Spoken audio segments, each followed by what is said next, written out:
Hello guys, this is Shoegazer 93. Yeah, it might be a bit noisy because I'm out walking alongside the traffic, but thought it'd be a good opportunity just to update my channel a bit. I'd like to be a bit more regular on here about discussing about new shoegaze and dream pop stuff. I've been inspired by a lady within the shoegaze community called Brenna Michelle, and she's got a great YouTube channel, by the way. You should really check it out, and I'll provide a link below in the description, which will send you straight to her channel. But I've been inspired by her to really keep up with the keep making videos, like discussion ones that regards new shoegaze releases, and also talking about the classics as well. So today I would like to talk about Rhyde's new single, which is called Future Love. I'll just go across the road a second. No, I'm not. Oh, cheers. Yeah, I'm just going to talk about Rhyde's new single called Future Love, and it's just come out yesterday, Wednesday the 23rd of April 2019. And I really think it's good. I think it's typical Rhyde.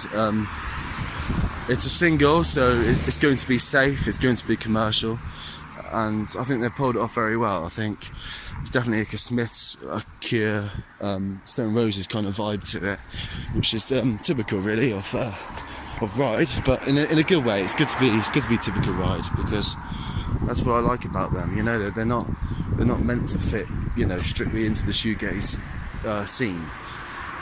They have shoegaze influences, but they keep being poppy, you know. Right. And yeah, I think they're still like poppy in a good way, and but I like the whole album to be like Nowhere. I like the whole album to be like Nowhere, where it's a good balance between light and shade. What I mean by that is, like, I like for it to be like some of the upbeat stuff, and then some darker guitar heavy kind of moments on it as well. But I'd also like to hear more of Loz as well, like because I think there's too much drum machine on the recent stuff like Weather Diaries and Tomorrow's Shore EP. I think there's way too much drum machine, and you know, when you think about how good a drummer Loz is, he is one of the best ever, not just of the 90s but of all time. And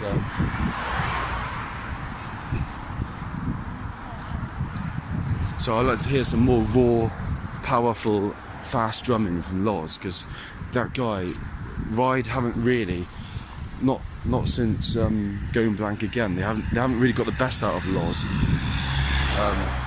You know, you think about Carnival of Light, Tarantula, Weather Diaries, all of those albums, they haven't got the best out of him. It's him just playing for the song. Whereas before, on the early stuff, he was the driving force really of the whole band.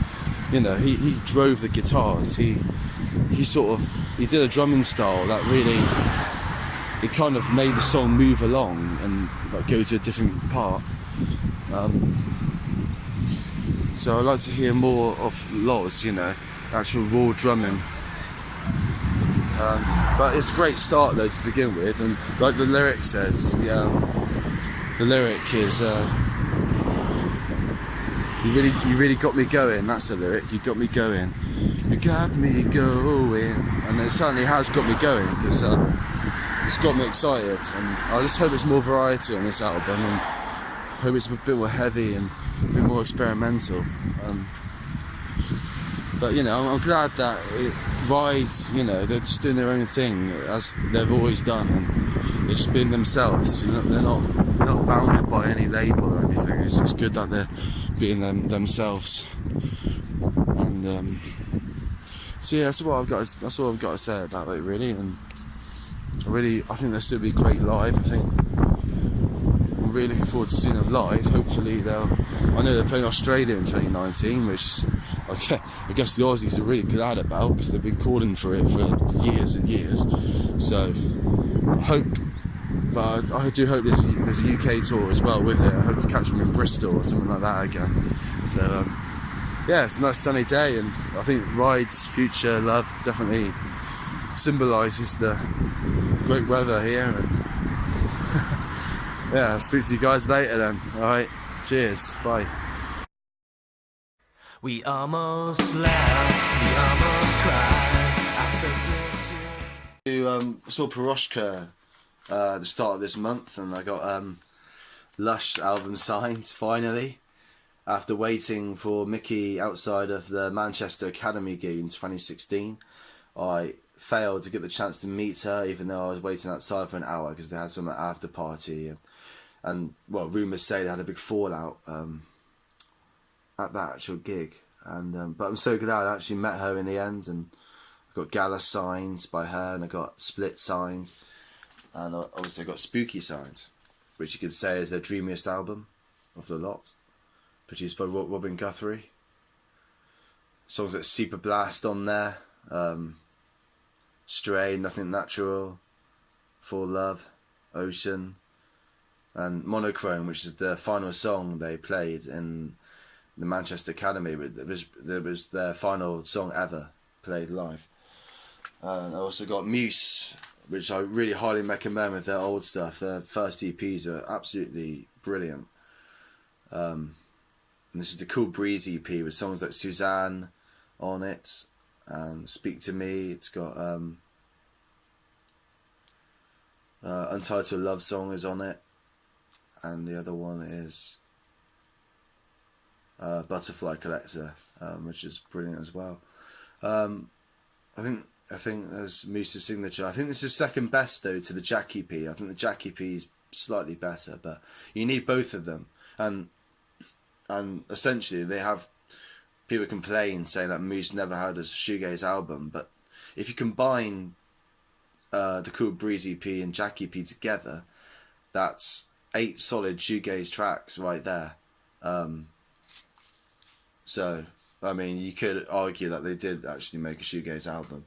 And then if you include the tracks from the Sonny and Sam EP, like what was it again? Last Night I Fell Again, and Do You Remember? This River Never Will Run Dry. So you got 11 tracks, 11 shoegaze tracks they did all together, really, in the EP collection. So if you combine all of them, you've essentially got an album.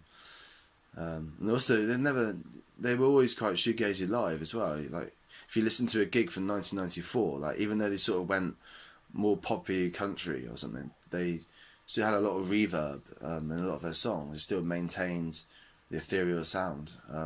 There's a gig on YouTube, the Gaze Me Shoes channel, and it's Moose live at the Hangar 1994. And yeah, even though people say they changed style by then, if you listen to that live gig, you can still hear the remains of their original sound in it. And they also did a song called But There's a Place. I mean, that's later material, but they were still quite shoegazy then. There's another one called Dress You the Same. Even though that's not on one of their shoegazy albums, it's still a shoegaze track. So they still like maintain the sound in places in their later material, but it just wasn't as full on as their early EPs, that was pure shoegaze.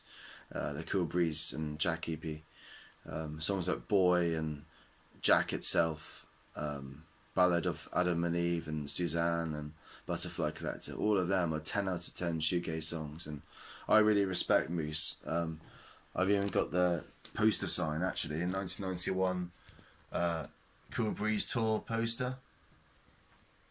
It was actually from a newspaper at the time. I think it might have been in the article that said Whatever Happened to Shoegazing, where they actually interviewed Russell and Moose from Moose. They actually interviewed the 2 guitarists, and they sort of like got their thoughts on the scene. Like each band, they got them to review, So yeah, it's a good bit of memorabilia I got. Obviously I wasn't there at the time, but it's just something I got from eBay, and I like to hang it on the wall, and now I got it signed, and it's a proper collector's item now. Not that I'm ever going to sell it, but it's really good to have that possession on my wall. Among the other things as well, like all of the Slow Dive albums signed, and the Ride. I got all the Ride albums signed by just Andy. Hopefully I can get the whole band one day. But the Slow Dive albums, they're fully signed by the band, apart from Pygmalion, which is only Neil and Rachel. But that's still good enough for me. I count myself as a lucky person getting all that. So yeah, I talked about Ride and that, and I think it's a good start, a good single. It's what you expect from them, but I hope for more like variation in that album. I hope it's going to be more experimental, but I've heard some of the teaser stuff and it does sound promising. Like the Errol Elkin, he did tease a couple of tracks. I think it was one that's actually called Ride, and it sounded very like electronic at the start, kind of like MBV, Wonder 2, like Wonder 2 by MBV. It was that kind of style. So yeah, I think I'd like to do another review once that album is out entirely, which I think it will be August the 16th, according to lots of people in the shoegaze community. I'd like to do a video with Brenna, if we can do like a live stream where, you know, like where people have got their headset on, and we can like talk through the screen and just discuss anything shoegazy. I think that'd be great. If we can like link up somehow, I think that'd be great. Just get like a whole, because the metal community's got it. It'd be good if the shoegaze community has that kind of discussion element to it as well, like where we all link up on one video and just chat about shoegaze, dream pop. I think that would be perfect for people like us. So yeah, anyway, I'll see you later, and gaze on, buddies.